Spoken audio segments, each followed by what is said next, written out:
Iran से इस वक्त की सबसे बड़ी और चौंकाने वाली खबर सामने आ रही है, जहां पूरे देश में हालात तेजी से बिगड़ते नजर आ रहे हैं। ताजा जानकारी के मुताबिक ईरान में सरकार के खिलाफ अब तक का सबसे बड़ा विरोध प्रदर्शन देखने को मिल रहा है, जिसमें 7 करोड़ से ज्यादा लोग सड़कों पर उतर आए हैं। यह विरोध सिर्फ किसी एक शहर या इलाके तक सीमित नहीं है, बल्कि राजधानी तेहरान से लेकर छोटे शहरों और कस्बों तक फैल चुका है। देश भर में सड़कों पर भारी भीड़, नारेबाजी और सरकार के खिलाफ गुस्से का माहौल साफ देखा जा सकता है। बताया जा रहा है कि ईरान की जनता लंबे समय से आर्थिक संकट, बढ़ती महंगाई, बेरोजगारी और सरकार की सख्त नीतियों से परेशान थी, लेकिन अब यह गुस्सा खुलकर सामने आ गया है। रोजमर्रा की जरूरतों की चीजें आम लोगों की पहुंच से बाहर होती जा रही है।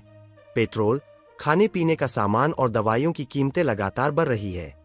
ऐसे में जनता का सब्र जवाब दे गया और लाखों लोग एक साथ सड़कों पर उतर आए।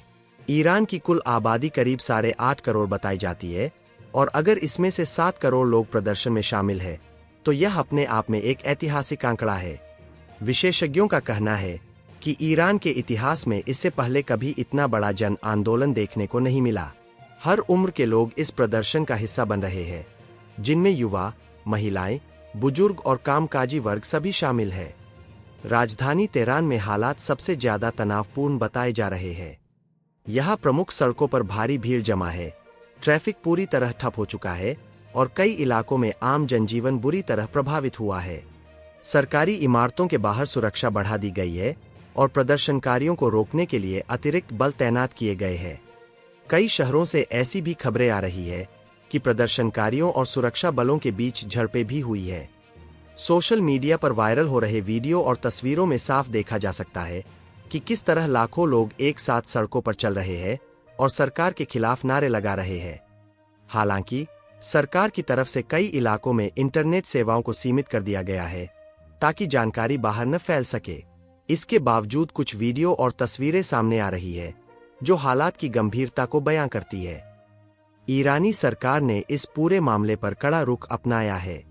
सरकारी बयान में कहा गया है कि देश की सुरक्षा और स्थिरता से कोई समझौता नहीं किया जाएगा।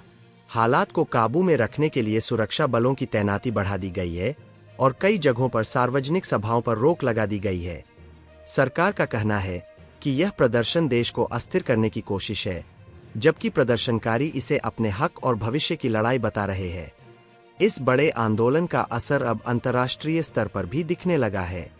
पूरी दुनिया की नजर इस वक्त ईरान पर टिकी हुई है।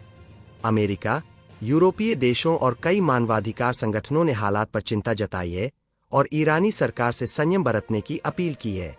कुछ संगठनों का कहना है कि आम जनता की आवाज को दबाने की बजाय सरकार को बातचीत का रास्ता अपनाना चाहिए। राजनीतिक विश्लेषकों का मानना है कि अगर यह विरोध प्रदर्शन लंबे समय तक इसी तरह चलता रहा, तो ईरान की राजनीति में बड़ा बदलाव देखने को मिल सकता है। उनका कहना है कि यह आंदोलन सिर्फ आर्थिक मुद्दों तक सीमित नहीं है, बल्कि यह लोगों की आजादी, अधिकार और बेहतर भविष्य की मांग से जुड़ा हुआ है। ऐसे में सरकार के सामने सबसे बड़ी चुनौती यह है कि वह हालात को कैसे संभालती है। वहीं आम जनता के बीच डर और अनिश्चितता का माहौल भी बना हुआ है। कई लोग अपने घरों से बाहर निकलने में हिचकिचा रहे हैं। स्कूल, कॉलेज और दफ्तरों पर भी इसका असर पड़ा है। बाजार कई जगहों पर बंद है और रोजमर्रा की जिंदगी पूरी तरह प्रभावित हो चुकी है।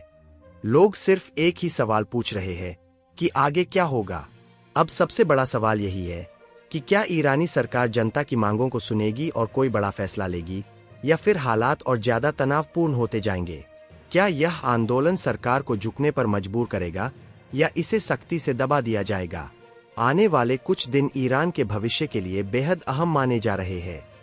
फिलहाल ईरान की सड़कों पर उतरी यह भीड़ सिर्फ एक विरोध नहीं, बल्कि बदलाव की एक बड़ी आवाज बन चुकी है।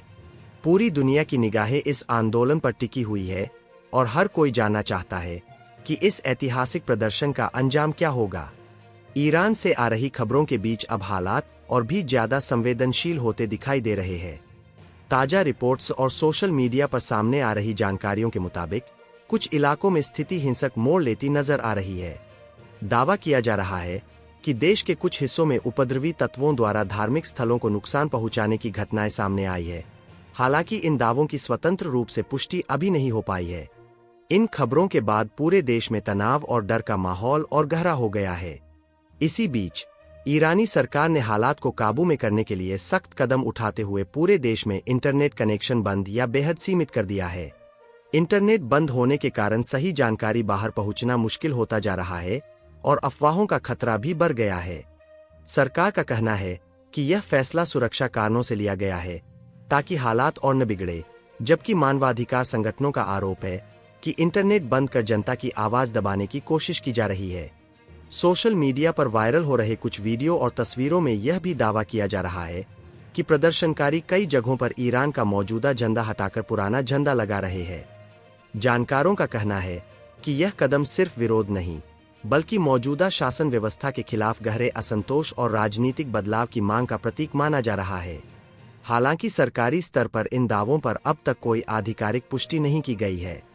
विशेषज्ञों के मुताबिक अगर ये दावे सही साबित होते हैं तो यह आंदोलन सिर्फ आर्थिक या सामाजिक विरोध नहीं रह जाता, बल्कि यह सीधे तौर पर राजनीतिक और वैचारिक टकराव की ओर इशारा करता है। यही वजह है कि सरकार इस पूरे घटनाक्रम को बेहद गंभीरता से ले रही है और सुरक्षा एजेंसियों को हाई अलर्ट पर रखा गया है। इंटरनेट बंद होने, सुरक्षा बलों की सख्ती और लगातार बढ़ते विरोध के बीच आम जनता सबसे ज्यादा परेशान नजर आ रही है। लोगों को न तो सही जानकारी मिल पा रही है और न ही यह साफ हो पा रहा है कि हालात किस दिशा में जा रहे हैं। स्कूल, कॉलेज, बाजार और दफ्तरों पर इसका सीधा असर पड़ रहा है और सामान्य जीवन लगभग ठप होता दिख रहा है। अंतर्राष्ट्रीय स्तर पर भी इन घटनाओं को लेकर चिंता बढ़ती जा रही है। कई देशों और संगठनों ने ईरान में धार्मिक स्थलों की सुरक्षा, अभिव्यक्ति की आजादी और इंटरनेट बंद किए जाने को लेकर सवाल उठाए हैं। दुनिया भर की निगाहें इस वक्त ईरान पर टिकी है कि आने वाले दिनों में हालात संभलते हैं या और ज्यादा बिगड़ते हैं। फिलहाल ईरान में चल रहा यह आंदोलन एक बेहद नाजुक दौर में पहुंच चुका है।